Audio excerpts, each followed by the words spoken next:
দাঁড়ান দাঁড়ান, chicken recipe তো আপনারা অনেকভাবেই ট্রাই করেছেন, একবার এভাবে ট্রাই করে দেখুন। প্রথমে যেটা করতে হবে, শুকনো খোলায় গোটা জিরে, ধনে, মেথি, মৌরি, শুকনো লঙ্কা হালকা ভেজে নিয়ে গুঁড়ো করে নেব।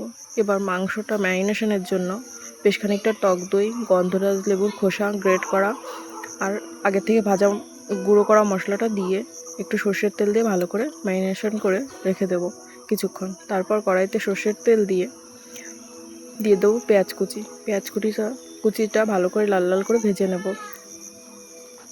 এবার দিয়ে দেব আদা বাটা, রসুন বাটা দিয়ে আর একটু কষিয়ে নেব। ভালো করে কষানো হয়ে গেলে আগে থেকে ম্যারিনেট করা মাংসটা দিয়ে দেব। এবার চিকেনটা ভালো করে কষিয়ে নেব। এবার দিয়ে দেব শুকনো লঙ্কার গুঁড়ো,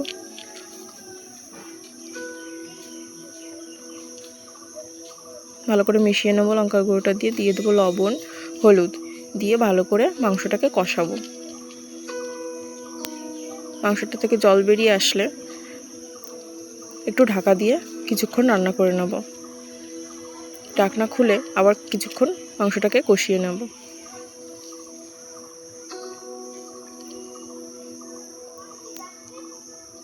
এবার দিয়ে দেবো উপর থেকে চেরা কাঁচা লঙ্কা দিয়ে আবার একটু ভালো করে মিশিয়ে নেব।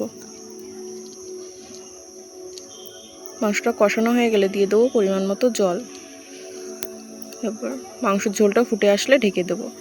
এবার ঝোলটা শুকিয়ে আসলে উপর থেকে দিয়ে দেবো আগে করে রাখা ভাজা মশলাটা, আদা কুচি, কিছু লেবু স্লাইস দিয়ে মাংসটা ঢেকে দেবো।